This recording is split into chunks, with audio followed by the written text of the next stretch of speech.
Sir प्रणाम, मैं हूं हिमांशु द्विवेदी और स्वागत है आपका हमारी खास पेशकश ई सार्थक संवाद में।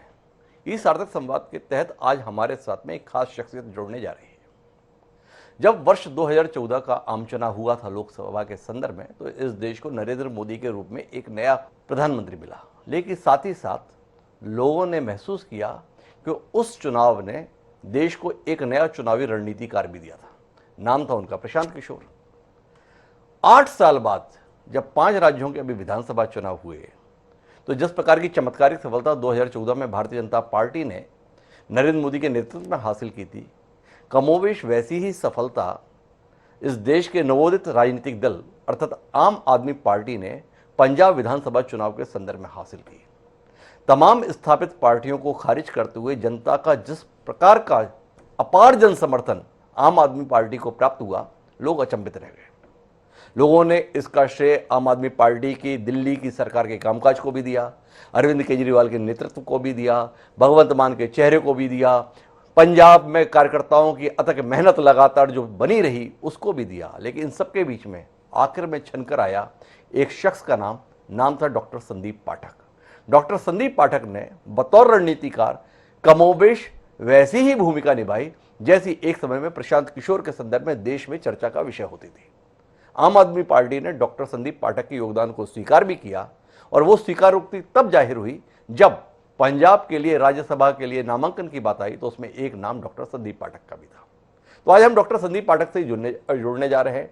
डॉक्टर संदीप पाठक की पृष्ठभूमि एकेडमिक रही, इंजीनियर रहे, IIT में प्रोफेसर हैं, पर इन सबके बीच में एक चतुर राजनीतिकार के रूप में, एक राजनीतिज्ञ के रूप में भी वह अपना जो प्रदर्शन कर रहे हैं वो अचंभित करता है। तो सीधे चलते हैं दिल्ली, जहां पर हमारे साथ में डॉक्टर संदीप पाठक मौजूद है। तो डॉक्टर साहब, आपका बहुत बहुत स्वागत है हमारे खास कार्यक्रम सार्थक संवाद में। छत्तीसगढ़ के एक किसान परिवार में जन्मे डॉक्टर संदीप पाठक तमाम जगहों से घूमते हुए राजनीतिक जीवन में प्रवेश कर गए। राजनीतिक तौर पर पहुंचने पर तो हम बाद में बात करेंगे, सबसे पहले बुनियादी तौर पर समझना चाहते हैं कि शुरुआत कहां से हुई डॉक्टर संदीप पाठक की। एक गांव में जन्म लेने वाले व्यक्ति के संदर्भ में माना जाता है कि वो अगर मिडिल पास कर ले या हाई स्कूल पास कर ले तो भी जीवन की उपलब्धि है, और आप तो कहां से डॉक्टरेट वगैरह भी ले आए, वैज्ञानिक भी हो गए, IIT के प्रोफेसर भी हो गए। थोड़ा रोशनी देंगे, शुरुआत कहां से हुई और यहां तक कैसे पहुंच गए? हाँ बिल्कुल। सबसे पहले तो थैंक यू वेरी मच, आपने ये मौका दिया है बात करने की, बहुत अच्छा लग रहा है। और छत्तीसगढ़ में बात करने से और भी ज्यादा मन गदगद हो जाता है जी। तो बेसिकली मेरी जर्नी एक छोटे से गांव से ही शुरू हुई थी। 5वीं तक की पढ़ाई मैंने अपने गांव में ही की, जहाँ पे एक छोटा सा ही एक 2 कमरे का स्कूल था। जब स्कूल में बच्चे ज्यादा होते थे तो हमारी क्लास पीपल का पेड़ है उसके नीचे लगती थी, और वो स्कूल के पीछे में ब्लैक कलर का पेंट कर देते थे उस पे, और उस पेंट को ही ब्लैक बोर्ड में कन्वर्ट करते थे। काफी इंटरेस्टिंग था। तो वहां से शुरू हुई। फिर मेरे बुआ फूफा जी, अनफॉर्चुनेटली मेरे फूफा जी इस दुनिया में नहीं है। आज मैं जो कुछ भी हूँ उसका सारा श्रेय मेरे फूफा जी को जाता है। माता पिता तो जन्म देते ही हैं, लेकिन जो आपको इस दुनिया में सारे संघर्षों से बचाकर आगे जो बढ़ाते हैं, उनका योगदान अतुल्य होता है। तो फिर मैं अपनी बुआ और फूफा जी के घर बिलासपुर आ गया, बिलासपुर शहर में। तो गांव से फिर मैं जब 9.5 साल का था तब मैं बिलासपुर आ गया, और बिलासपुर में एक स्कूल से फिर मेरी पढ़ाई शुरू हुई।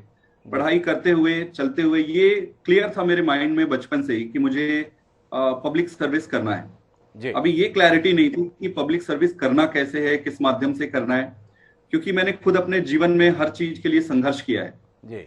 और संघर्ष का मतलब ऐसा नहीं है कि पैसे नहीं थे। हमारी पैतृक संपत्ति भगवान की कृपा से अच्छी रही है, लेकिन एक वो जो स्पष्टता होती है कि क्या करना है, और अगर आपका बच्चा बहुत एम्बिशियस है तो उसको रिकॉग्नाइज करके सपोर्ट करने में बहुत सारे क्वेश्चंस रहते हैं पुराने लोगों में, तो वो थी। बट जैसे तैसे मुझे ये क्लियर था कि मुझे पब्लिक सर्विस में आना है, बट ऐसे चुना कि ऐसे चलते गया, परमात्मा रास्ता बनाते गए, मैं चलता गया। बस मैं पूरी ईमानदारी और शिद्दत से मेहनत करता गया, बाकी तो ऊपर वाले का पूरा खेल होता है। फिर मैं ये समझना चाहूंगा डॉक्टर साहब कि जब आप बिलासपुर की ओर रुख किए तो बिलासपुर में कौन सा स्कूल आपके पढ़ाई का माध्यम बना? एक तो ये जानने में मेरी दिलचस्पी, और दूसरी दिलचस्पी ये जानने में है कि आपके पास में विकल्प थे। आप पब्लिक सर्विस में जाना चाहते थे तो आप आज के ह्यूमैनिटीज बोलते हैं, पर आपके समय में या मेरे समय में उसे आर्ट्स बोला जाता था। और जो काहिल होते थे, जिनसे कुछ नहीं होता था, वो आर्ट्स लिया करते थे। ये धारणा समाज के बीच में थी। आप उधर क्यों नहीं गए, ये जानने में दिलचस्पी है। बायो को आपने क्यों नहीं चुना, गणित के क्षेत्र में ही आपने क्यों दिलचस्पी ली, थोड़ा इस पर भी तो कुछ हमारे साथ साझा कीजिए चयन के संदर्भ में। बिल्कुल बिल्कुल बिल्कुल। तो मेरी बिलासपुर में जब मैं आया तो स्वाभाविक था कि बड़े स्कूलों में एडमिशन होना थोड़ा डिफिकल्ट था, क्योंकि जब मैं गांव से शहर आया तो मैं हिंदी भी ठीक से नहीं बोल पाता था जी और एक गांव से आए बच्चे को बड़े स्कूलों में भर्ती नहीं मिलती उतनी आसानी से। जी बट फिर भी एक अच्छी स्कूल थी, वैदिक कॉन्वेंट करके, हालांकि नाम वैदिक कॉन्वेंट है बट ये हिंदी मीडियम स्कूल है, जी घर के पास में ही था। वहां पे मैंने एडमिशन लिया, वहां से शुरू किया। और आपने ये पूछा कि मैंने बायो क्यों नहीं लिया, तो बेसिकली मैं आपको बताना चाहता हूं कि मैं ये बताना चाहता हूं कि मैंने बायो ही लिया था और जी मैं डॉक्टर बनना चाहता था इवेंचुअली। जी बट धीरे धीरे उसमें फिजिक्स केमिस्ट्री की तरफ ध्यान ज्यादा गया और मेरा साइंटिफिक कैरियर जो डेवलप हुआ वो मटेरियल साइंस पे ज्यादा फोकस रह गया, मटेरियल साइंस और फिजिक्स पे। इसीलिए मेरा जो साइंटिफिक ओवरऑल करियर है वो जी photovoltaic devices, opto electronic devices, physics और उधर रहा है। जी। तो फिर उच्च शिक्षा के लिए आपने बिलासपुर में ही संभावनाएं तलाशी, या उससे बाहर निकल कर कोई और जगह भी आपको मुकाम में पड़ाव के तौर पर मिला? फिर बिलासपुर में जब मैं था तो ऑब्वियसली मुझे बहुत ज्यादा अच्छा करना था। तो सिचुएशन ये थी कि हम एक रोजगार समाचार आता था उस जी समय, बड़ा इंटरेस्टिंग सा है, और जी वो 5 या 10 रुपए का आता था। जी बट वो हम खरीदते नहीं थे, डेली वीकली आता था वो। जी तो वहां पे एक टाइपिंग सेंटर था, कश्यप टाइपिंग सेंटर, थोड़े दूर पे ही। जी वहां मैं वीकली जाता था, वहां पढ़ते रहता था, देखता था कि क्या ऑप्शन है मेरे लिए, क्या कर सकते हैं। तो इसी सीरीज में मुझे फिर कुछ चीजें मिली ऐसे, जो फिर एमटेक के लिए और आगे की पढ़ाई के लिए मैंने अप्लाई करना शुरू किया। तो जी बिलासपुर से निकल के फिर मैं हैदराबाद गया। हैदराबाद में फिर IICT है, Indian institute of chemical technology, वहां एसोसिएट हुआ। फिर पूना गया, पुणे में 1 साल 9 महीने रहा। नेशनल केमिकल लेबोरेटरी है, वहां पे मैं एसोसिएट रिसर्चर रहा। जी। उसके बाद फिर मैंने बाहर जाने के लिए साइंस को एक्सप्लोर किया और फिर कैम्ब्रिज गया था। तो अब जानने में मेरी दिलचस्पी है कि जब आप इतना रिसर्च के संदर्भ में दिलचस्पी रखते थे, तो एक वैज्ञानिक के तौर पर करियर बनाने के स्थान पर क्या कुछ जीवन में ऐसा घटित हो गया जो राजनीति के क्षेत्र में आप रुख कर लिए? ये बहुत अच्छा सवाल है और काफी इंटरेस्टिंग है। जी देखो, मुझे शुरू से ही ये पता था, क्लैरिटी थी मेरे माइंड में कि मुझे पब्लिक सर्विस करना है। जी साइंटिस्ट होके भी मैं पब्लिक सर्विस कर सकता था। जी और क्योंकि जिस भी प्रोफेशन में आप रहो, अगर आप अच्छे से ईमानदारी से करते हो देश के लिए, तो एक तरीके से कंट्री का सर्विस ही है। जी मैंने साइंस में भी जब मैं था तो साइंस में भी मैं जब कैम्ब्रिज में PhD किया, तो जहां पे मैंने कैम्ब्रिज किया कैवेंडिश लेबोरेटरी में, जी वहां से बहुत सारे नोबेल लॉरेट्स बने हुए हैं।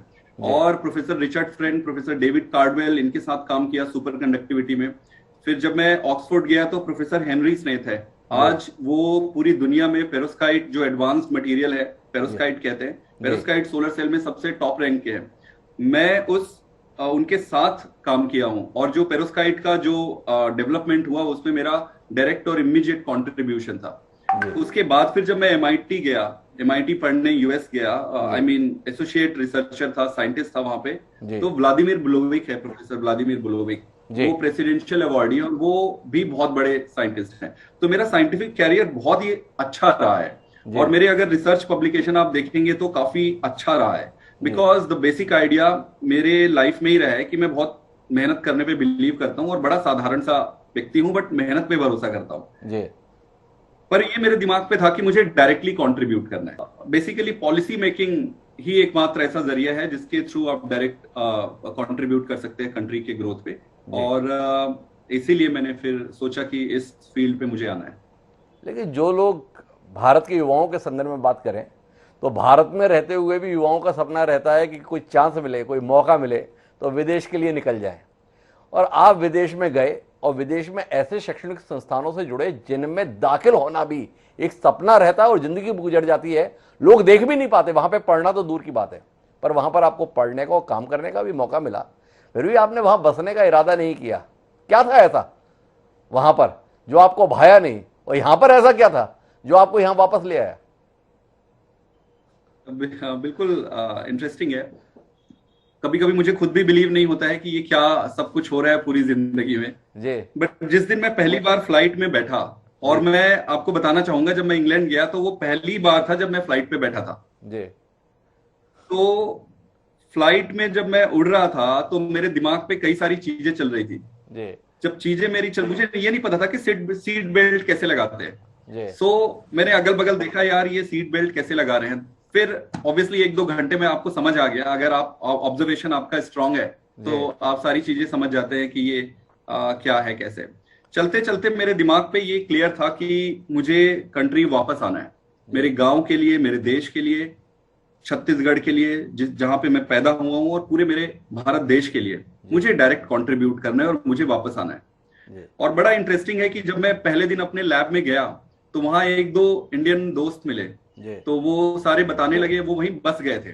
जी तो मेरे से पूछे कि संदीप तुम्हारा क्या प्लान है।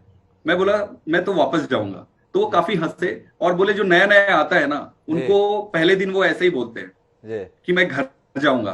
10 दिन के बाद फिर बोलते हैं यार देखते हैं। फिर 1-2 साल के बाद फिर बोलते हैं यार फिर परमानेंट रेजिडेंटशिप अप्लाई करना है। तो मेरे को ये पहले दिन से क्लियर था कि मुझे वापस जाना है और वापस जाके कंट्रीब्यूट करना है। तो फिर मैं साइंस में एक्सप्लोर किया, और जब मुझे लगा कि मुझे वापस आना है, देन आई केम बैक। तो वो कौन सा साल था जब आपने वापसी को और रुख किया, और भारत में क्या संभावनाएं आपको मिली? तो 2016 में मैं आईआईटी ज्वाइन किया। उस जी समय मैं एमआईटी में था, और जी एमआईटी से मैंने रिजाइन किया, और जी आईआईटी दिल्ली में मैं असिस्टेंट प्रोफेसर के जैसे परमानेंट पोजीशन सरकारी गवर्नमेंट की थी, सेंट्रल गवर्नमेंट आईआईटी, जी वहां पे मैंने ज्वाइन की। और संभावनाएं सभी थी, सारे इंस्टीट्यूट्स में अपॉर्चुनिटीज थे। जी आईआईएससी बैंगलोर में भी अपॉर्चुनिटीज थे, आईआईटी बॉम्बे में भी, सारे अच्छे इंस्टीट्यूशंस पे अपॉर्चुनिटीज थे। अच्छा, मैं एक चीज और कहना चाहूंगा कि कई लोग ये कहते हैं ना कि हमारे देश में सारे जान पहचान से सारी चीजें होती है। उनको ये कहना चाहता हूँ कि ऐसा नहीं कि 100% चीजें ऐसे गंदे तरीके से होती है। जी बहुत ट्रांसपेरेंसी है। मैं किसी को भी नहीं जानता था, जी सिर्फ अपने सीवी और अपने काम के दम पे मुझे मिला है। तो मैं अप्रिशिएट करूंगा हमारे सिस्टम को भी। जी ऐसा नहीं है कि हर चीज सारा कुछ खराब है। तो आईआईटी आके जब मैं इंडिया आया तो मेरा अल्टीमेट पर्पस ये था कि मैं किसी न किसी माध्यम से डायरेक्ट पॉलिसी मेकिंग में या कहीं ना कहीं कंट्रीब्यूट करूंगा। जी तो बस इंडिया आ गया, और इंडिया आके दिल्ली ज्वाइन किया, और दिल्ली में रह के फिर थोड़ा मोड़ा जैसे हुआ, फिर ये जर्नी शुरू हुई धीरे धीरे। पर एक बड़ी रोचक बात है जो आपसे जानने की है। आप संक्रमण काल में भारत वापस लौटे। संक्रमण काल इसलिए क्योंकि भारत में एक नए प्रकार की राजनीति चल रही थी। देश को 3 दशक के बाद एक स्पष्ट बहुमत की केंद्र में सरकार मिली नरेंद्र मोदी जी के नेतृत्व में। दूसरी तरफ एक अरविंद केजरीवाल के रूप में भी चमत्कारिक व्यक्तित्व देश की राजधानी में दिखा, जिसने प्रचंड बहुमत के साथ दिल्ली में सरकार बनाई। तो एक तरफ थे नरेंद्र मोदी और भारतीय जनता पार्टी, एक तरफ थी आम आदमी पार्टी और अरविंद केजरीवाल। क्या ऐसा अरविंद केजरीवाल और आम आदमी पार्टी में दिखा डॉक्टर संदीप पाठक को कि उन्होंने नरेंद्र मोदी और भाजपा को खारिज कर दिया? जानने में दिलचस्पी है हमारी। हाँ, इंटरेस्टिंग है। तो पुराना, जैसे पहले हम देखते हुए, हम अटल बिहारी वाजपेयी जी को देखते हुए बड़े हुए। जी तो मुझे वो काफी अच्छे लगते थे। अच्छे जी लगते थे इन द सेंस कि वो काफी सरल, he came across a very genuine person, truthful. जी तो उनसे बड़ा मन में वो था, और घर का परिवार का बैकग्राउंड भी पूरा बीजेपी वाला था। जी तो शुरू में तो बहुत पहले जब मैं सोचता था कि पॉलिसी मेकिंग में आना है, राजनीति में आनी है, तो दिमाग पे बीजेपी आती थी। जी फिर धीरे धीरे जब अरविंद केजरीवाल जी का उन्होंने एंटर किया पॉलिटिक्स पे, जी तो उनको सुन के जो क्लैरिटी थी, जो क्लैरिटी ऑफ थॉट्स था। अब अगर पहले हमें पूछते थे कि किस पार्टी में जाओगे, आपकी क्या आइडियोलॉजी है, क्या है, तो कुछ ज्यादा क्लैरिटी होती नहीं है। I am being very honest. जी और मुझे पता भी नहीं कि आइडियोलॉजी का गवर्नेंस से कितना रिलेशन है और किस एक्सटेंट तक रिलेशन है। जी मैं जब अरविंद केजरीवाल जी को जब सुना और उनको बहुत दिन तक फॉलो किया कि वो कैसे काम कर रहे हैं, क्या कर रहे हैं, तब मुझे आ गया था कि मेरा तो इनके साथ कनेक्शन है, और हमारे जो थॉट्स है और जो काम करने का तरीका है और जो मैं करना चाहता हूं, वो इनके साथ रह के किया जा सकता है। तो अल्टीमेटली देखिए, आप किसी भी पॉलिटिकल पार्टी पे रहो, अल्टीमेट मकसद तो देश की सेवा है। जी जिस भी प्लेटफॉर्म पे और जो भी लीडर आपको इंस्पायर करता है, आप उनके साथ जुड़ के कंट्रीब्यूट कर सकते हैं। मेरे लिए अरविंद केजरीवाल नहीं, मेरे नेता थे। लेकिन मेरा सवाल अभी तक अनुत्तरित है। मैं जानना ये चाहता हूं कि आप उस दौर में आए जब न केवल देश बल्कि दुनिया के स्तर पर भी बताया जाता है कि वह नरेंद्र मोदी के नेतृत्व से चमत्कृत है, और यह सच भी है कि भाई 3 दशक के बाद देश ने एक व्यक्ति पर लगातार 2 आम चुनाव में स्पष्ट तौर पर भरोसा जताया। जानने में दिलचस्पी यह है कि डॉक्टर संदीप पाठक जैसा कुशाग्र व्यक्ति नरेंद्र मोदी और उस दौर की भारतीय जनता पार्टी में क्या ऐसी खामी देखा कि उसे लगा कि नहीं, जाना तो अरविंद केजरीवाल के साथ है। सीधे तौर पर तुलना है, जिस शख्स को नरेंद्र मोदी ने स्पष्ट तौर पर अपने साथ आमने सामने के चुनाव में हराया 2014 के लोकसभा चुनाव में। बनारस नरेंद्र मोदी के लिए भी नया क्षेत्र था, बनारस अरविंद केजरीवाल के लिए भी नया क्षेत्र था। बुरी तरीके से हारे अरविंद केजरीवाल, जो हारा उसके साथ खड़े क्यों हो गए संदीप पाठक? दिलचस्पी का विषय है ना। कोई तो कारण होगा जिसके कारण से आपको नरेंद्र मोदी से ज्यादा आकर्षण और भरोसा अरविंद केजरीवाल पर आया। बिल्कुल। तो जैसे आप देखेंगे, just I would like to correct you on one thing. बुरी तरीके से हार वो हुई नहीं थी। पहली बार आप सोचो कि बनारस जैसी जगह पे जाकर, जहां पे कोई आधार नहीं था पार्टी का, वहां पे जाकर दूसरी कन्वेंशनल पॉलिटिशियंस जो है उनके पसीने छुटा देना, ये सिर्फ अरविंद केजरीवाल जी ही कर सकते हैं, नंबर 1। नंबर 2, मैंने मोदी जी और केजरीवाल जी के बीच में केजरीवाल जी को क्यों चुना जी? मतलब ये सीधी सी बात है ट्रस्ट की जी। दोनों ने विजन दिखाया, मुझे ट्रस्ट हुआ अरविंद केजरीवाल जी के विजन पे। उस समय तक तो मैं इतना ही समझता था, मुझे लग रहा था कि ये आदमी जो बोल रहा है वो नई राजनीति की शुरुआत कर रहा है, इस आदमी के बात में दम है, और ये आदमी मुझे ज्यादा सच्चा लगा। तो it was just a belief. और उस समय की सारी परिस्थितियों को देखकर समझकर, और मैं एक बात और बता दूं कि मेरा ऐसे कोई पॉलिटिक्स में बड़ा बनना है, अपना कैरियर बनाना है, ऐसे सोच के नहीं आया। अगर मैं सोचता कि यार मुझे कैरियर बनाना है, तो मैं सोचता कि बड़ी पार्टी में जाओ, वहां कैरियर ज्यादा अच्छा बनेगा। मुझे तो सिर्फ देश सेवा करना था और ईमानदारी से करनी थी। तो अगर चैलेंजिंग ही है, नई पार्टी भी है, तो it was not the party, it was the Arvind Kejriwal जिसको मैंने चुना। और उस समय मेरे माइंड में बड़ा क्लियर था कि मुझे उन पर ज्यादा भरोसा हुआ। नरेंद्र मोदी के संदर्भ में आपका आकलन क्या है? आपने कहा कि मुझे ऐसा लगा कि अरविंद केजरीवाल जो कहते हैं वो करते भी हैं। ये दावा तो भारतीय जनता पार्टी भी करती है कि नरेंद्र मोदी जो कहते हैं वो करते हैं, भाजपा जो कहती है वो करती है। पहले तो आपने दूर से रहकर देखा, अब तो आप एक राजनीतिक दल का हिस्सा बनकर भी देख रहे थे। क्या भाजपा और नरेंद्र मोदी के संदर्भ में आप इस बात पर यकीन नहीं कर पाते कि वो जो कहते हैं और करते हैं?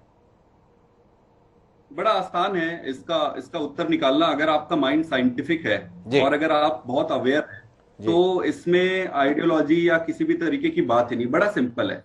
जिस स्टेट्स पे बीजेपी ने, भारतीय जनता पार्टी ने शासन किया है, वहां के पिछले 10 साल में उनका गवर्नेंस, 20 साल में, जितने भी साल से जिस जगह पे वो कर रहे हैं, उनका उठाकर देखिए। और भारत के फंडामेंटल्स जो इश्यू है, हॉस्पिटल्स में क्या हुआ है, आज भी district hospital, primary health centres, सारे हॉस्पिटल सिस्टम को कंपेयर कर लीजिए, आप स्कूल सिस्टम को कंपेयर कर लीजिए, गवर्नेंस को कंपेयर कर लीजिए, करप्शन को कंपेयर कर लीजिए। अब मैं छत्तीसगढ़ की बात करूं तो किसान की बात करते हैं। मैं किसान परिवार से आता हूं। मेरे गांव में किसानी की जो स्थिति बहुत साल, जब मैं छोटा था, 20 साल 25 साल पहले थी, आज भी ओवरऑल किसानी का टेक्नोलॉजिकल इवोल्यूशन कुछ ज्यादा हुआ नहीं है। वैसे ही कर रहे हैं, वैसे ही हो रहा है। तो ये फैक्ट है, इसमें पसंद और नहीं पसंद का सवाल ही नहीं है, फैक्ट है, आपके सामने है। अगर वो जो कहते वो करते तो चीजें सामने होती, फिर तो दूसरी पार्टी बनाने की जरूरत नहीं है। करने की भी हम सब अपने अपने जगह पे काम करते। मैं नौकरी करता, बहुत अच्छे से आराम की जिंदगी गुजारता, सैटरडे संडे मनाता। इतना स्ट्रगल, इतना स्ट्रेसफुल लाइफ कोई को क्यों चुनेगा? इसलिए क्योंकि चीजें हुई नहीं, चीजें हो नहीं रही है। आज अब अगर दिल्ली की देखोगे तो मैं आपको बता सकता हूं कि हेल्थ सिस्टम में, मैं आपको भी और आपके माध्यम से सभी छत्तीसगढ़ के लोगों को इनवाइट करता हूं कि वो दिल्ली आए और दिल्ली आकर यहाँ के हेल्थ सिस्टम को, स्कूल सिस्टम को आकर देखे। सी ऑफ अ डिफरेंस, रिवोल्यूशनरी है। और इसमें सिर्फ एक ही चीज, नियत की। तो केजरीवाल मॉडल ने प्रूफ किया है, और प्रूफ के बेसिस पे आप डिसीजन ले सकते हैं। बाकी दूसरी जो भी पार्टियां हैं, चाहे वो भारतीय जनता पार्टी हो, कांग्रेस हो, जनता ने उन्हें खूब आशीर्वाद दिया, खूब अपॉर्चुनिटीज दिए, बट डेटा क्या दिखाता है, सिचुएशंस क्या है, अभी काम क्या हुआ, वहां पे जनता को सोचना है। मैं आम आदमी पार्टी पे भी बात करूंगा, थोड़ी सी बातचीत आपके संदर्भ में और करना चाहता हूं। लोग राजनीति में दाखिल होते हैं, उम्र गुजार देते हैं, मुकाम नहीं मिलता। संदीप पाठक ने कुछ साल गुजारे और जिस जगह पे पहुंच गए आप, लोग सपना भी देखने की हिम्मत नहीं कर पाते। थोड़ा बताएंगे क्या किया आपने ऐसा जिसके चलते आपकी रफ्तार इतनी तेज है? तो मैं यही कह सकता हूं, देखो इंसान को ये पोस्ट और पद आते जाते रहते हैं बहुत ज्यादा। मैं इनको सबको बाई प्रोडक्ट समझता हूं, और आपका मेन फोकस आपका काम है। अगर आप काम सही करते रहोगे तो चीजें बाई प्रोडक्ट है, आती रहेंगी। पद, पैसा और प्रतिष्ठा कभी भी फोकस नहीं रहा है, काम ही फोकस रहा है। और यहां तक मैं आया क्योंकि एक तो परमात्मा की कृपा है, ऊपर वाले की मेहर है, आशीर्वाद है, तभी ये सब हो पा रहा है। इंसान को सबसे पहले वो एक्नॉलेज करना है। और दूसरा, ऐसा सिर्फ इस देश में नहीं, इस पूरी दुनिया में एक ही शख्स है जो इस तरीके के रिवोल्यूशनरी काम कर सकता है, मेरे जैसे साधारण आदमी को यहां पहुंचा सकता है। वो है माननीय अरविंद केजरीवाल। अरविंद केजरीवाल के अलावा कोई नहीं कर सकता है ये। तो ये उनका प्यार है मेरे ऊपर, और शायद मेरे काम को देखकर और मेरे सारे कंडक्ट को देखकर उन्होंने ये मुझे मौका दिया है। तो मैं भगवान का भी और अरविंद केजरीवाल जी का आभारी रहूंगा। मैं आपके राज्यसभा जाने को लेकर इतना अचंभित नहीं हूं, उससे ज़्यादा अचंभित इस बात को लेकर हूं कि पंजाब जैसे प्रांत की रणनीति बनाने का काम जब उनके पास में चुने हुए विधायक थे, उनके पास चुने हुए सांसद थे, मंजे हुए राजनीतिज्ञ थे, उन सब के बीच में एक प्रोफेसर को उठाकर और एक प्रदेश की रणनीति बनाने का काम सौंप दिया। क्या किए थे आप ऐसा जिसके चलते इतने लोगों को पीछे छोड़ आपको ये मौका मिला? ईश्वर की कृपा अपनी जगह ठीक है, पर कुछ किए भी तो होंगे, या ईश्वर की कृपा ही आपको हमारे साथ बिठा रही? नहीं, ईश्वर की कृपा तो है, लेकिन ईश्वर कृपा उनपे ही करते हैं जो स्वयं के कार्य पे भरोसा करते हैं और काम करते हैं। तो निश्चित रूप से इससे पहले मेरा सबसे पहले तो जब मेरा उनसे एसोसिएशन हुआ तो कई सारी चीजें थी, छोटे छोटे प्रोजेक्ट थे, जैसे कि बवाना का बाई इलेक्शन हुआ जी। बवाना के बाई इलेक्शन पे मैं सर के साथ काम किया, और उस पे जो हमने स्ट्रैटेजी अपनाए थे, तो बवाना का बाई इलेक्शन जीते। बवाना बाई इलेक्शन जीतने के बाद फिर जो दिल्ली का इलेक्शन आया, तो दिल्ली में ही लार्जली सर ने मुझे बहुत सारे इंपॉर्टेंट और क्रूशियल काम दिए थे। वो सारे मैंने बहुत अच्छी तरीके से सर के गाइडेंस पे वो निभाया। तो ये सारी चीजों को देखकर उन्हें लगा होगा कि ये डिलीवर कर सकता है, और उसी भरोसे के कारण उन्होंने ये जिम्मेदारी दी होगी। चलिए, अब मैं सीधे राजनीतिक मुद्दों पर बातचीत करने के लिए आता हूं। थोड़ा आपके संदर्भ में समझने की कोशिश हम अब तक की बातचीत में कर रहे थे, और समझना ये चाहता हूं, जिस अरविंद केजरीवाल जी पर आप इतने मुग्ध हैं, इतने प्रभावित हैं, उन अरविंद केजरीवाल पर दृष्टि डालते हैं। अगर इतने ही बढ़िया आदमी हैं, इतने ही कमाल के आदमी हैं, इतने ही चमत्कारिक नेतृत्व है, तो संघर्ष के जो साथी थे उन सबको अरविंद केजरीवाल से इतना परहेज क्यों है? वो तमाम चर्चित नाम जो उनके साथ सहयोगी के तौर पर अन्ना हजारे आंदोलन में दिखे, अन्ना हजारे खुद साथ नहीं है। कुमार विश्वास किस प्रकार की बात करते हैं ये भी हम देखते हैं। प्रशांत भूषण, योगेंद्र यादव, किरण बेदी, सभी को लगता है ये आदमी ठीक नहीं। जिसको डॉक्टर संदीप पाठक हमें ये बता रहे हैं इससे बढ़िया आदमी नहीं। थोड़ा विरोधाभास है। रोशनी देंगे कि जिनके अपने संघर्ष के साथी भरोसा नहीं कर पाए, उन पर आपका इतना भरोसा? जी बिल्कुल। देखो, अब संघर्ष का साथी तो मैं भी हूं जी। अब ये जनता को तय करना है कि किस पे भरोसा करना है, किस पे भरोसा नहीं करना है, पहली बात। दूसरी बात, मैंने उन्हें बहुत क्लोजली देखा है जी। और मैं एक साधारण आदमी हूं, मेरा कोई राजनीतिक उद्देश्य नहीं था जब मैंने उन्हें देखा जी। तो मेरा एनालिसिस एक आम आदमी का और सच्चा एनालिसिस है। बाकी लोग जो भी, जिनका भी नाम आपने लिया है, उन सबके कोई ना कोई मोटिव थे। और आपको पता ही है कि जब आप राजनीति में या किसी भी चीज पे, ऑफिस भी अगर आप चलाएंगे, आप जो कंपनी या जहां पे भी आप लगे हुए हैं, वहां पे कई सारे लोगों की ये रहता है कि कैसे हिमांशु जी को प्रधान संपादक पद से हटाकर मैं उनकी जगह, लेकिन वो तो योग्यता है ना, हिमांशु जी की योग्यता है जो वहां पे बैठे हुए हैं।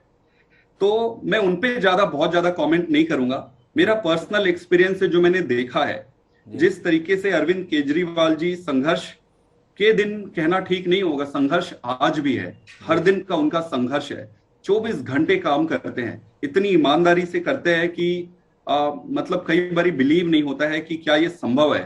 जी। तो मेरा असेसमेंट बिल्कुल करेक्ट है, और मेरा ये मानना है कि पूरे हर आम आदमी का, हर इंसान का असेसमेंट वैसे ही होगा जैसे मेरा असेसमेंट है। आम आदमी पार्टी के मॉडल के संदर्भ में जिस पे आप भी बात करने की कोशिश कर रहे थे या पहले भी प्रस्तुत किया जाता है, उसको लेकर लोगों की शिकायत है, यह मुफ्त मुफ्त मुफ्त। क्या इस मॉडल का नाम ही अरविंद केजरीवाल मॉडल है या इससे इतर भी कोई बात है? डॉक्टर संदीप पाठक हमारे साथ हैं। बिजली मुफ्त दे देंगे, ये मुफ्त के खेल से देश चलेगा? वाकई बहुत अच्छा क्वेश्चन है, बहुत अच्छा क्वेश्चन है और काफी इंटरेस्टिंग है। हमको इसको थोड़ा समझना चाहिए। जी।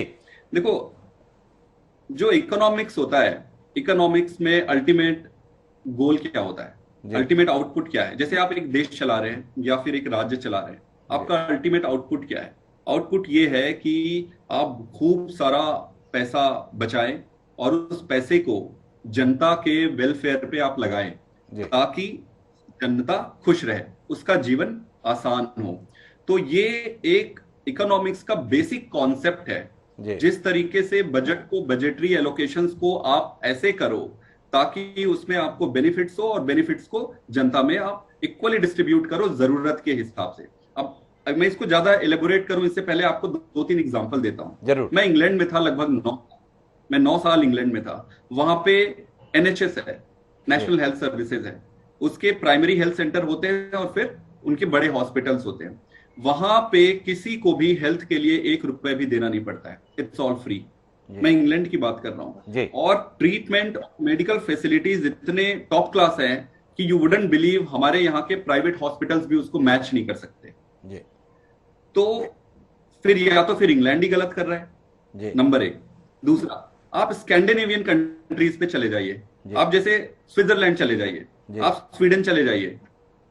यहां पे जिस तरीके की इकोनॉमिक्स है और पॉलिटिक्स है, उसपे यही है कि जो आपके ह्यूमन रिसोर्सेज हैं, ह्यूमन रिसोर्सेज पे आप इनफ स्पेंड करते हैं जिससे कि उनपे स्ट्रेंथ आता है, वो डेवलप होते हैं और खुश रहते हैं, ऑटोमेटिक आपकी इकोनॉमी आगे बढ़ने लगती है। तो अब मैं आपके रियल क्वेश्चन पे आता हूं। फ्री एक टर्म है जो पब्लिक को समझाने के लिए दिया जाता है। एक्चुअल उसकी इकोनॉमिक्स और उसके पीछे स्टोरी दूसरी होती है। जैसे कि फॉर एग्जांपल मैं आपको देता हूं, पानी है दिल्ली में। मुझे आज भी याद है, जिस समय मैं यहां आया था, उस समय भी जब मैं इंडिया आया, तो दिल्ली में आधे से ज्यादा एरिया पे पाइपलाइन बिछे हुए नहीं थे पानी के लिए। अब भारत की राजधानी में आधे 50% से ज्यादा एरिया पे ड्रिंकिंग वाटर के पाइपलाइन नहीं थे। उसको भी छोड़ दीजिए, जितने भी अनऑथराइज्ड कॉलोनीज और बाकी के बॉर्डर के एरियाज थे दिल्ली में, वहां पे पीने के पानी को लोगों को चोरी करना पड़ता था, क्योंकि वो अच्छे पानी तो खरीद के वो अपने डे टू डे लाइफ में स्ट्रगल कर रहे हैं, पानी खरीद के पीना पड़ रहा है। फिर वो क्या करते थे? 2 ऑप्शन है जनता के पास, या वो गंदी पानी पीते या फिर वो पानी चोरी करते। दोनों ही कंडीशन में ये सही बात नहीं है। गंदा पानी पिएंगे, अस्पताल जाएंगे, आपके हेल्थ सिस्टम पे फर्क पड़ेगा। चोरी करेंगे, आपका लॉ एंड ऑर्डर खराब होता है और ये अच्छा प्रैक्टिस भी नहीं है।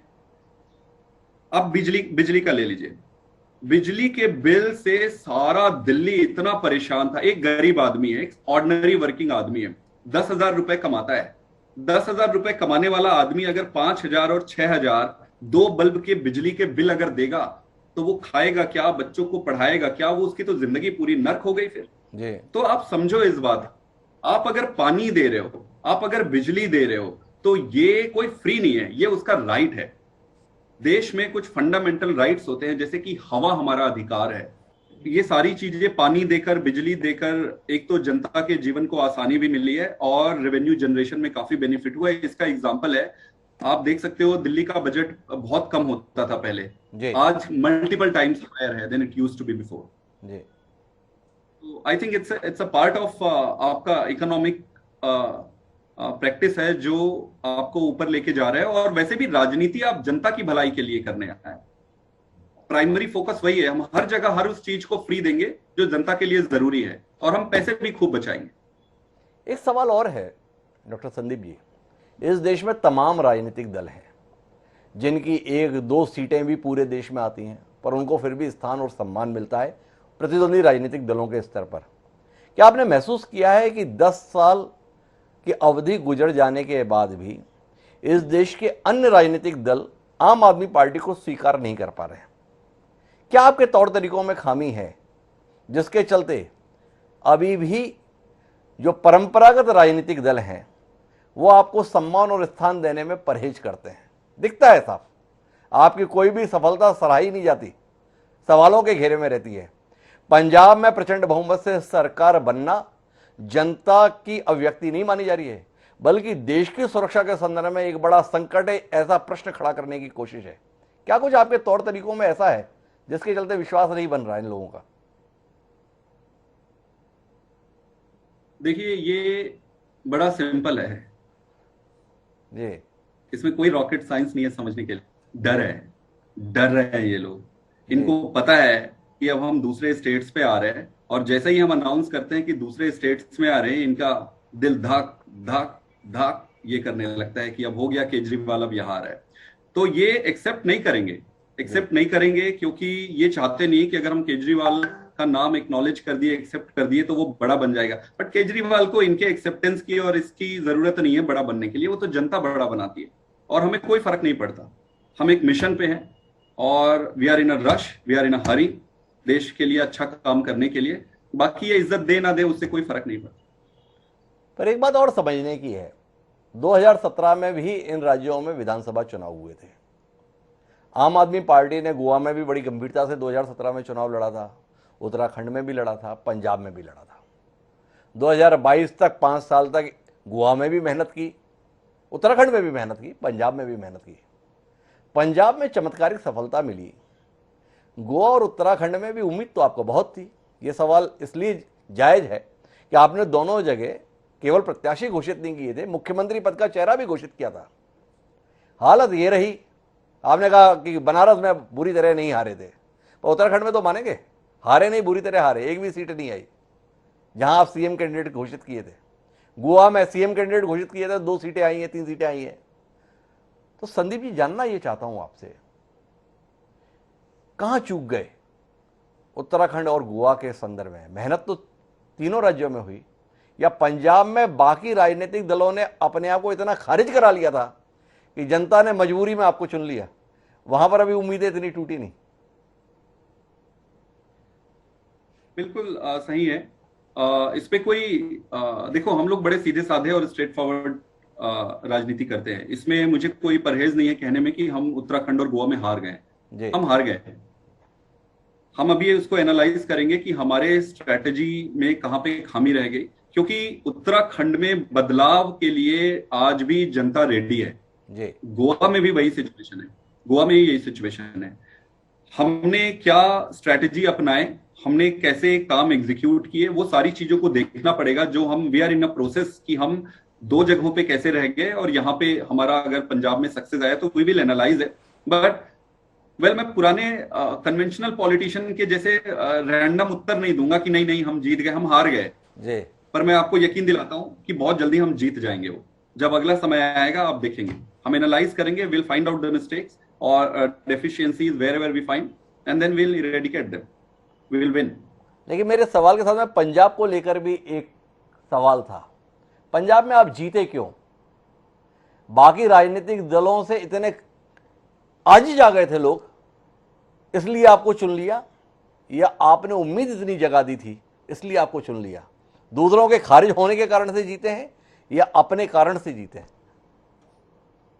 बिल्कुल सही है हिमांशु जी। किसी भी सक्सेस या फेलियर के पीछे सिर्फ एक कारण डोमिनेंट नहीं होता है, बहुत सारे एसोसिएटेड कारण होते हैं। मैं 2-3 आपको हाईलाइट करता हूं, क्योंकि मैं खुद पंजाब के लिए जुड़ा हुआ था, तो आई कैन हाईलाइट मोर पंजाब के रिस्पेक्ट पे। सबसे पहले तो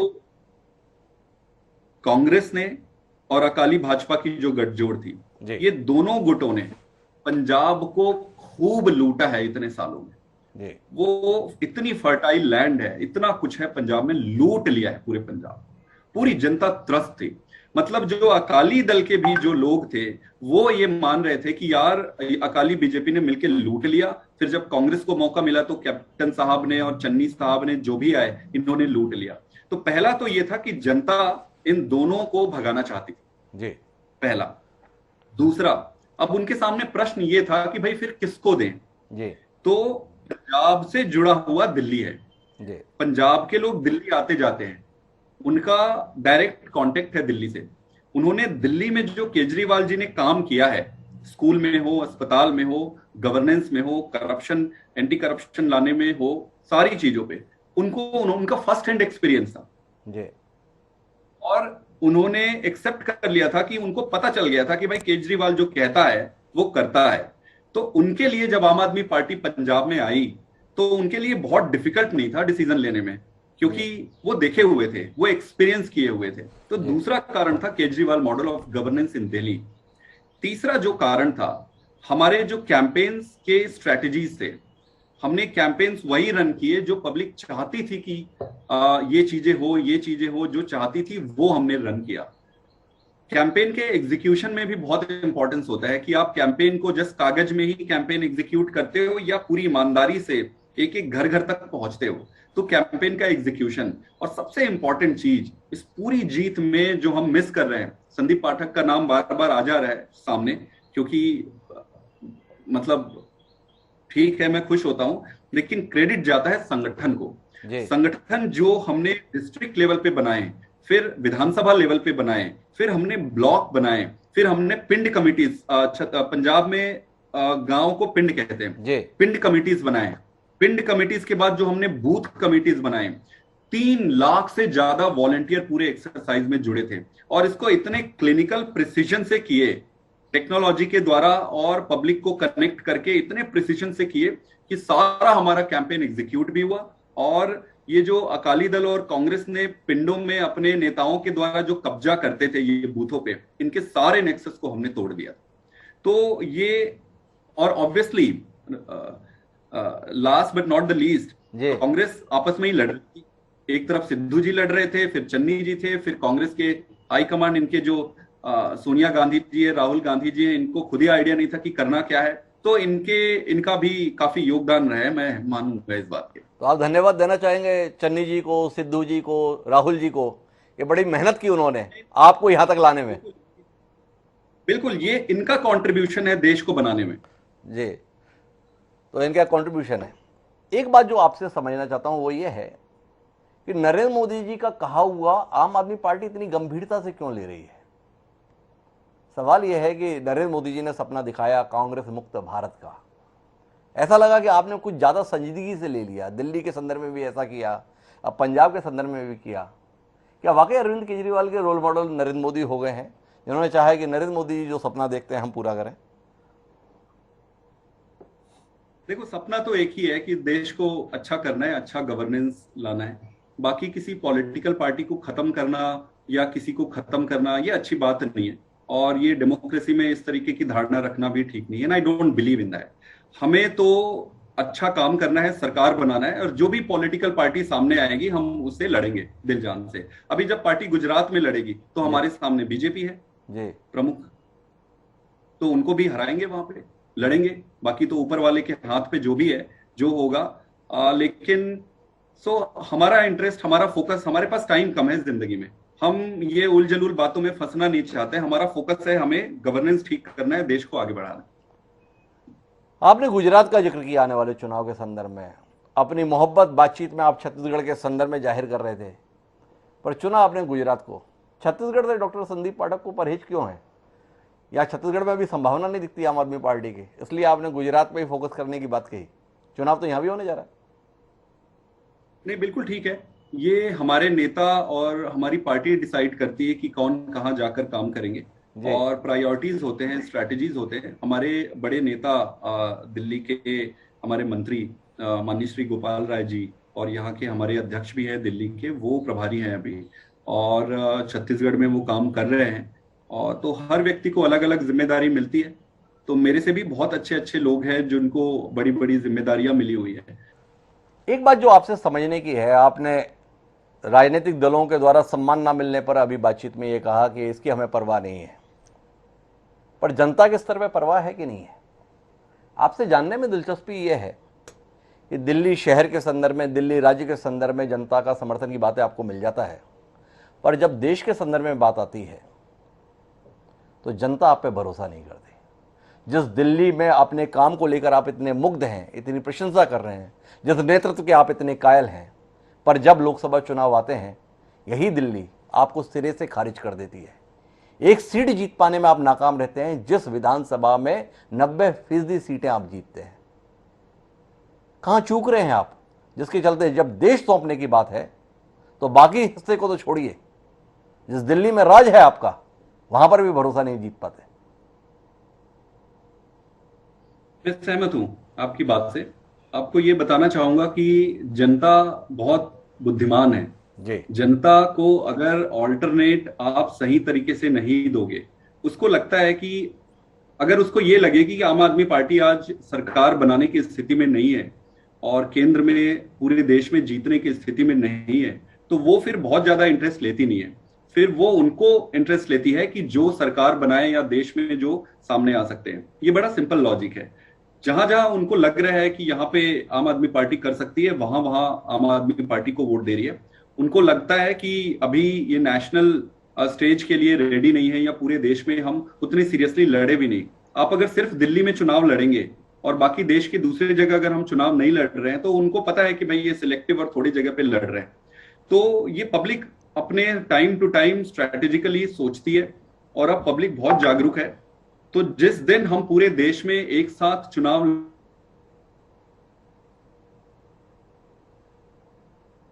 लड़ेंगे और प्रॉपर स्ट्रैटेजी के साथ लड़ेंगे, तो यही दिल्ली की जनता, यही पंजाब की जनता हमको फिर लोकसभा में भी वोट देगी। थोड़ी असहमति है मेरी आपके इस तर्क के संदर्भ में। आपको नहीं लग रहा कि आप थोड़ा सुविधाजनक रास्ता ले रहे हैं? इस देश में अन्य तमाम राजनीतिक दल हैं जो क्षेत्रीय दल के तौर पर भूमिका निभा रहे हैं, लेकिन चुनाव जीत रहे हैं। अगर आप आंध्र प्रदेश की बात करें तो जगन रेड्डी एक तरफा चुनाव में जीत हासिल की है। उन्होंने विधानसभा भी जीती और वहां की जनता ने उन्हें देश के संदर्भ में भी लोकसभा में चुनकर भेजा। लेकिन आप दिल्ली में भी नहीं जीते और 2014 में पंजाब में जितने जीते थे तो 2019 तक पहुंचते पहुंचते एक सीट पर सिमट गए। क्या वाकई डॉक्टर संदीप पाठक जरूरत महसूस नहीं करते हैं कि देश के संदर्भ में विश्वास जगाने के लिए आपको नए सिरे से काम करने की जरूरत है, अपनी रणनीति में बदलाव करने की जरूरत है, कहीं ना कहीं देश के संदर्भ में आपको ज्यादा जिम्मेदार व्यवहार की जरूरत है? नहीं, मैं सहमत हूं कि स्ट्रेटजीज एवर इवॉल्विंग प्रोसेस है। आप ये इवॉल्व होते रहता है, हम सीखते रहते हैं, हम गलती करते हैं तो हम वो एक्सेप्ट करते हैं, उसको सीख के फिर आगे बढ़ते हैं। बड़ा सिंपल सा प्रोसेस है। मैं आपको एक चीज हाईलाइट करना चाहूंगा। दूसरे जिन स्टेट्स के आपने नाम लिया है, वो स्टेट्स का जो पॉलिटिकल और पॉलिटी का कैरेक्टर है और जिस तरीके से पब्लिक वोट करती है वो दिल्ली से डिफरेंट है। वहां पे रीजनल सेंटिमेंट्स बहुत स्ट्रांग है, रीजनल एसोसिएशंस वहां के लीडर से बहुत स्ट्रांग है।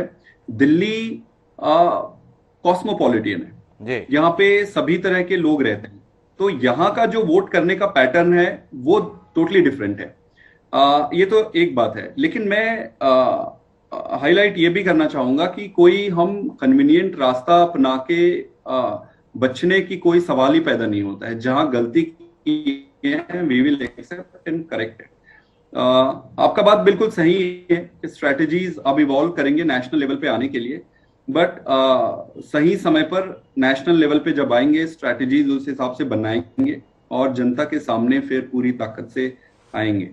यही मेरा सबमिशन है इस पे। मैं अब आखिरी दौर की बातचीत के लिए जा रहा हूं। आने वाले समय में आम आदमी पार्टी के लिए क्या स्थान देखते हैं? कांग्रेस का विकल्प बनने जा रही है आम आदमी पार्टी, या भाजपा का विकल्प बनेगी आम आदमी पार्टी? कोई एक ध्येय तो होगा, कहां पहुंचेंगे? जी बिल्कुल। देखो, किसी स्टेट में कांग्रेस मजबूत थी, किसी स्टेट्स पे बीजेपी मजबूत है, किसी स्टेट्स पे दूसरे रीजनल पॉलिटिकल पार्टीज मजबूत है। तो पार्टी स्पेसिफिक अभी स्ट्रैटेजी बना के नहीं चल रहे हैं, जितनी मेरी जानकारी है। मेरे पार्टी में और भी सीनियर लोग हैं, वो ज्यादा हाईलाइट कर सकेंगे इसको, उनको ज्यादा आइडिया है। जहां तक मेरी समझ है, जितना मैं समझ पा रहा हूं, हम कोई पार्टी स्पेसिफिक स्ट्रैटेजी बना के नहीं जा रहे हैं। हम जैसे जैसे जिस स्टेट्स पे जा रहे हैं वहां की जनता के मुद्दों को लेकर जनता के हिसाब से चुनाव लड़ रहे हैं। बाकी जो भी पॉलिटिकल पार्टी सामने आए वो उनसे लड़ रहे हैं। जो भी पॉलिटिकल पार्टी आ रही है उनसे हम लड़ रहे हैं, ये कहना है डॉक्टर आपका। लेकिन मेरा सवाल इस बात को लेकर है कि आने वाले समय में कब तक लड़ते रहेंगे, या कोई टारगेट है कि इतने समय तक हम इस मुकाम पर पहुंचेंगे? एक लक्ष्य का निर्धारण और फिर उस लक्ष्य तक पहुंचने की अवधि दोनों महत्वपूर्ण होती हैं। क्या ध्येय है कि एक राष्ट्रीय स्तर पर आम आदमी पार्टी कब तक पहुंचने का समय निर्धारित है? हिमांशु जी, ये कोई डेफिनेट डेडलाइन नहीं है जी। हम, जैसे कि मैंने कहा कि हम टाइम टू टाइम अपना जो भी हम काम कर रहे हैं उसको एसेस करते हैं, असेसमेंट के बेसिस पे डिसाइड करते हैं। अभी सच कोई टाइमलाइन नहीं है। जनता जैसे जैसे प्यार और आशीर्वाद देते जा रही है वैसे वैसे जाते जाएंगे। जनता अगर कहेगी कि आकर पूरे देश पे लड़ो तो पूरे देश पे लड़ेंगे। जनता कहेगी कि अभी रुको, अभी टाइम नहीं आया है, तो we will wait for our time. तो अब जानने में दिलचस्पी यह है कि एक हफ्ते के भीतर आईआईटी के प्रोफेसर संदीप पाठक इस देश के उच्च सदन अर्थात राज्यसभा के सदस्य विधिवत तौर पर हो जाएंगे। आईआईटी दिल्ली को कितना बड़ा नुकसान होने वाला है? बहुत सारे अच्छे लोग हैं आईआईटी दिल्ली में, और शायद मेरे से भी ज्यादा अच्छा करने वाले लोग हैं। तो मुझे नहीं लगता कि कोई नुकसान होगा, बल्कि मुझे लगता है कि खुशी होगी कि मैंने एक ज्यादा चैलेंजिंग काम हाथ पे ले लिया है। I believe there shouldn't be any problem. There is बहुत सारे टैलेंटेड लोग हैं। अब एक आखिरी सवाल, अपने गृह राज्य के संदर्भ में, अपने गृह जिले के संदर्भ में और अपने गांव के संदर्भ में कुछ योजना है डॉक्टर संदीप पाठक के जहन में, या दिल्ली के खेल में इतने मशरूफ हो गए हैं कि अपना राज्य भी भूल गए, अपना जिला भी भूल गए, अपना गांव भी भूल गए? क्या उम्मीद करें डॉक्टर संदीप पाठक से हम? नहीं, बिल्कुल बिल्कुल मैं नहीं भूल रहा हूँ, और मैं अपने जीवन काल में भूल भी नहीं सकता हूँ। मैं किसान का बेटा हूँ और मैं गांव से आता हूँ। मेरे दिल में जो आज राजनीति में आने की जो दृढ़ इच्छा है, उसका कारण मेरा गांव, मेरा देश, मेरा छत्तीसगढ़ ही है। वो जो जो स्ट्रगल मैंने देखा हुआ है, तो मेरे को लगता है कि अगर मैं कंट्रीब्यूट कर सकूं, तो मैं, भले ही मैं इंग्लैंड में रहा, कहीं पे भी रहा, मैं अपने गांव की मिट्टी से पूरी तरह जुड़ा हुआ हूँ। मेरी अपने दोस्तों से बात होती है, सभी लोगों से बात होती है। मैं बड़ा साधारण सा आदमी हूँ। मैं जहां पे भी रहा होऊंगा, मैं छत्तीसगढ़ का किसान का बेटा ही हूँ। रहा सवाल पॉलिटिकल काम का, तो वो हमारी पार्टी डिसाइड करती है। अगर पार्टी को लगेगा कि मेरी कहीं पे मुझे जरूरत है, कुछ करना है, तो वो पार्टी सही समय आने पर डिसाइड करेगी। अभी तो मुझे जो भी प्रोजेक्ट्स और टास्क दिए जाते हैं वो मुझे पूरा करना है। तो ये तो हमारे साथ में डॉक्टर संदीप पाठक जी। तो संदीप पाठक जी, तमाम पहलुओं पर बात हमने की। निश्चित रूप से हमारे दर्शकों को आपके व्यक्तित्व को समझने में निश्चित रूप से आप सहूलियत रहेगी। जिस प्रकार की बातचीत हुई है, जितनी उम्मीदों के साथ आपने इस क्षेत्र में पदार्पण किया है, मैं इस अवसर पर केवल अपने दर्शकों की ओर से शुभकामनाएं दे सकता हूं कि जिस उद्देश्य से आपने अपने जीवन में यह बदलाव लाया है, आप उस बदलाव में सफल हो। आपका बहुत बहुत धन्यवाद हमारे साथ जुड़ने के लिए। तो दोस्तों, ये थे हमारे साथ में डॉक्टर संदीप पाठक, जिन्होंने अपने आप को एक रणनीतिकार के तौर पर इन विधानसभा चुनाव में साबित किया। आम आदमी पार्टी ने उनकी भूमिका को बढ़ाने का फैसला किया, जिसके तहत उन्हें राज्यसभा में भेजा जा रहा है। आने वाले समय में निगाह रहेगी एक रणनीतिकार से एक कुशल राजनीतिज्ञ के तौर पर संदीप पाठक आने वाले समय में कैसे साबित होते हैं। पर आज के लिए इतना ही। फिर मिलेंगे किसी नई शख्सियत के साथ। मुझे दीजिए इजाजत। सदा प्रणाम।